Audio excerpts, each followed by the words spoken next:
আমাদের বাংলাদেশের সংবিধান পরিবর্তনের বিষয়টি আপনি কিভাবে দেখছেন এবং সংবিধানের পরিবর্তনে লিখিতভাবে আপনি অংশগ্রহণ করেছেন কিনা, যদি করে থাকেন তাহলে কি কি পরিবর্তন আসছে? এটা আমরা আলহামদুলিল্লাহ তো বলেছি যে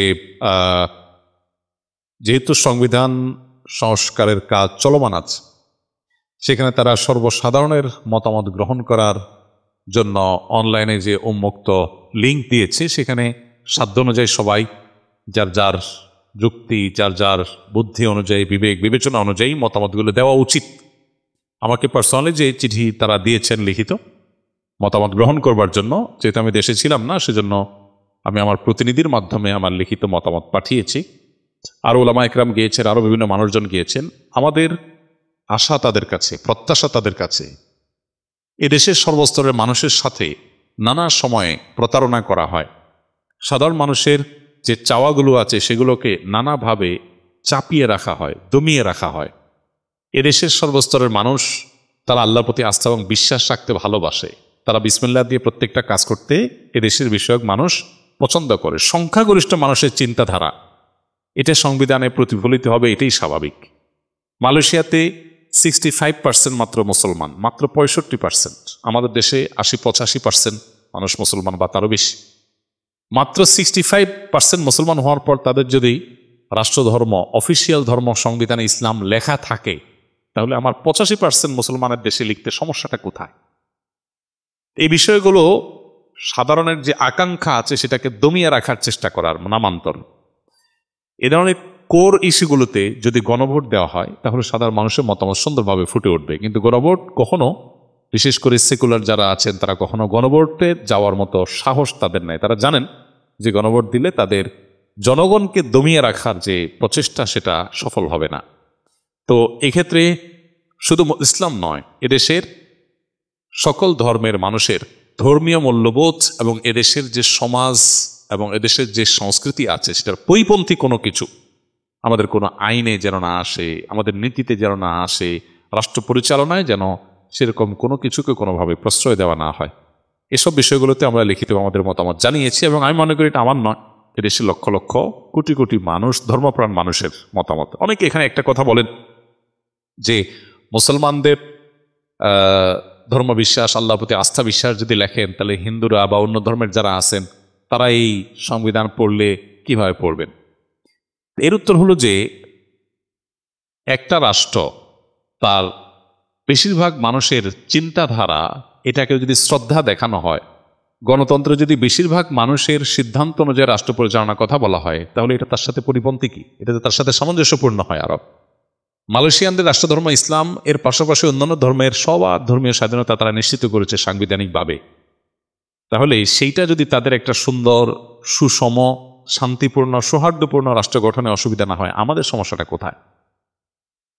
পশ্চিমারা তাদের অনেক ভালো ভালো জিনিস আছে, সেগুলো আমরা গ্রহণ করতে অসুবিধা নেই, কিন্তু আমাদের নিজস্ব সংস্কৃতি আছে, স্বকীয়তা আছে, সেগুলোকে ধূলিসাৎ করার যে অপচেষ্টা করা হয়, এগুলো বেশিরভাগই স্বার্থের কারণে। স্বার্থান্বেষী মহল তাদের বিভিন্ন ফান্ড, তহবিল খেয়ে তাদের বিভিন্ন ইজম বাস্তবায়ন করে।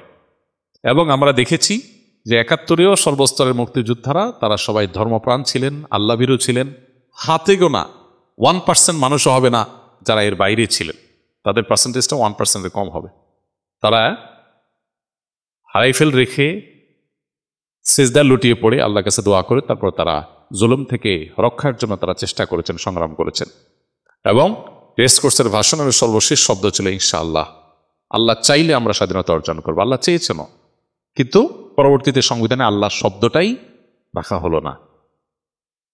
এই যে জনগণের আকাঙ্ক্ষার বিপরীতে কাজ করা, এটা অনেকদিন থেকে চলে আসছে। আমরা আশা করব যে এইবার অন্তত সংবিধান সংস্কারের সময় সাধারণ মানুষের পালস বুঝে, সাধারণ মানুষের যে আপনার আকাঙ্ক্ষা আছে সেটা যেন প্রতিফলিত হয়, সেটা আমাদের প্রত্যাশা হবে। তারা কতটা পারবেন বা করবেন সেটা আমরা জানি না, আমরা আমাদের চেষ্টা করেছি এবং সর্বস্তরের মানুষেরও চেষ্টা করা উচিত। আমরা দোয়া করি আল্লাহ রাব্বুল আলামিন আমাদের এই প্রিয় মাতৃভূমিটাকে সকল ধর্মের মানুষের জন্য নিরাপদ আবাসভূমি হিসেবে এটাকে গ্রহণ করুন। আমাদের দেশে মানুষ যতটা ধর্মীয় সম্প্রীতিতে বিশ্বাস করেন, পৃথিবীর কোনো অঞ্চলের, পশ্চিমাদেরও আসলে অত বড় গাল নেই, অত বড় তাদের সুযোগ নেই যে তারা আমাদেরকে নসিহত করবে যে ধর্মীয় সম্প্রীতি এটা সৃষ্টি করবার জন্য তোমার সংবিধানে সেকুলারিজম লিখতে হবে। কোনো প্রয়োজন নাই। আমাদের দেশে মানুষ যে পরিমাণ শান্তিপ্রিয়, অন্য ধর্মের মানুষ যেরকম এখানে সুন্দরভাবে বসবাস করতে পারে, পশ্চিমাদের পৃথিবীতেও মুসলমানরা এতটা শান্তিতে, এতটা নিরাপদে তাদের কাজকাম করতে পারে না। সো আমাদের এখানে তাদের চাপিয়ে দেওয়া বস্তা পচা, সস্তা বা অযৌক্তিক বা আমাদের এই অঞ্চলে মানুষের চিন্তাধারার সাথে যায় না, সে ধরনের বিষয় আশয়গুলোকে এখানে সংবিধানে বা আমাদের রাষ্ট্রের কোনো জায়গায় চাপিয়ে দেওয়া মোটেই যৌক্তিক হবে না। বারবার মানুষের চিন্তাধারাকে দমিয়ে রাখা, চাপিয়ে রাখার চেষ্টা, সামান্য কিছু হাতে গোনা সেকুলার তথাকথিত বুদ্ধিজীবী, তথাকথিত মিডিয়ার মানুষ, তথাকথিত এনজিও, তাদের চাপিয়ে দেওয়া জিনিসগুলোই বারবার আমাদের দেশে আমরা দেখি যে এস্টাবলিশড হয়। তারাই আমাদের সংখ্যাগরিষ্ঠ মানুষের পলিসি ঠিক করে দেয়। সংখ্যাগরিষ্ঠ মানুষের চিন্তাধারাকে ইগনোর করে একটা রাষ্ট্র কখনো এগিয়ে যেতে পারে না। 50 বছর ধরে আমরা এগিয়ে যেতে পারি নাই। অতএব এবার অন্তত আমাদের সংবিধানে সেই বিষয়টা যেন মাথায় রাখা হয়। সকল ধর্মের ধর্মীয় মূল্যবোধকে শ্রদ্ধা রেখে সংবিধানে, আইনে কোনো ধর্মের ধর্মীয়, বাংলাদেশের মানুষের ধর্মের মানুষ, যে কোনো ধর্মের মানুষের ধর্মীয় মূল্যবোধ এবং সামাজিক মূল্যবোধ, সংস্কৃতির পরিপন্থী কোনো কিছু থাকতে পারবে না। এটা সংবিধান নিশ্চিত করতে হবে। আল্লাহর প্রতি আস্থা এবং বিশ্বাস থাকলে অন্য ধর্মাবলম্বীদের অধিকার নষ্ট হবে না। শরিয়া বা আল্লাহর বিধিবিধান বা আল্লাহর প্রতি ঈমান এবং আস্থা এদেশে মানুষ, সংখ্যাগরিষ্ঠ মানুষ মনে প্রাণে রাখে, সেটাকে সংবিধানে রাখলে আমি মনে করি না কোনো অসুবিধা হবে, বরং সেটা খুব ভালোভাবে বাস্তবায়ন করা সম্ভব। আল্লাহ তাআলা আমাদের দায়িত্বশীলদেরকে, তরুণদেরকে জনগণের পালস অনুযায়ী কাজ করার তৌফিক দান করুন। সংখ্যাগরিষ্ঠ মানুষ কর্তৃক খুব সংখ্যায় নগণ্য মানুষ কর্তৃক সংখ্যাগরিষ্ঠ মানুষের চিন্তাধারাকে দমন করার বা তাদেরকে মিসগাইডেড করার, তাদের উপরে চাপিয়ে দেওয়ার যে চেষ্টা, যে কালচার দেশে আছে, আল্লাহ তাআলা সেই অপকালচার থেকে আমাদের সবাইকে মুক্তি দান করুন।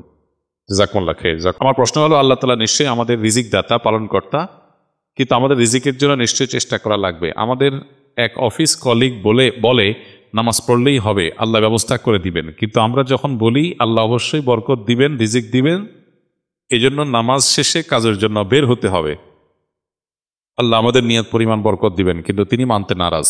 তিনি বলেন নামাজ পড়লেই হবে। আপনার মতামত ইসলামী দেশে কি বলে? আপনার যে কলিগ এই কথাটা বলতেছেন যে নামাজ পড়লেই হবে, রিজিকের জন্য কোনো চেষ্টা করা লাগবে না, তো উনি আপনার কলিগ হয়েছেন, তার মানে তিনি চাকরি করেন। তো নামাজ পড়লে যখন হবে উনি চাকরি কেন করতেছেন? হ্যাঁ, এখান থেকে বোঝা যাচ্ছে যে উনি যা বলেন সেটা নিজে আসলে বিশ্বাস করেন না। আল্লাহ রাব্বুল আলামিন নিজেই কোরআনে বলেছেন, ফাইদা কুদিয়াতিস সালাহ, যখন নামাজ মসজিদে আদায় করা হয়ে যায়, ফান্তাশিরু ফিল আরদ, তখন তোমরা পৃথিবীতে ছড়িয়ে পড়ো, ওয়াবতাগু মিন ফাদলিল্লাহ, এবং পৃথিবীতে ছড়িয়ে পড়ে ব্যবসা বাণিজ্য, চাকরি বাকরি করে আল্লাহর করুণা অর্থাৎ রিজিক আহরণ করে নিয়ে আসো। তো আল্লাহ তাআলাই বলেছেন নামাজ পড়ে বের হয়ে যেতে। আল্লাহ বলেন নাই যে শুধু মসজিদে বসে নামাজ পড়তে। আমরা আল্লাহ তাআলার কাছে দোয়াও করব, আবার অপর পাতে চেষ্টাও করব। ইসলামে কোনো বৈরাগ্যবাদ নেই। লা রুহবানিয়াতা ফিল ইসলাম। খ্রিস্টানদের ব্যাপারে আল্লাহ বলেছেন রুহবানিয়াতান ইবতাদাউহা, বৈরাগ্যবাদকে তারা নিজেরা আবিষ্কার করেছে, ইসলাম এটা করতে বলেনি, আল্লাহ এটা বলেন নাই। তাহলে ইসলাম হলো মধ্যম পন্থার দিন, সেখানে বাড়াবাড়িও নাই, ছাড়াছাড়িও নাই। শুধু কামাই রোজগারের পিছনে পড়ে থাকা অন্ধের মতো ইসলাম সেটাও বলে না, আবার সব ছেড়ে ছেড়ে ধর্মকর্ম নিয়ে পড়ে থাকো সেটাও ইসলাম বলে না। ইসলাম বলে যে তোমার আল্লাহ নির্দেশের কাজগুলোও করো, আবার তোমার হালাল উপার্জনের জন্য তুমি পরিশ্রমও করো। মধ্যম পন্থা, সিরাতুল মুস্তাকিম, এটাই হলো ইসলাম। এর চেয়ে চমৎকার আর কোনোটা নেই।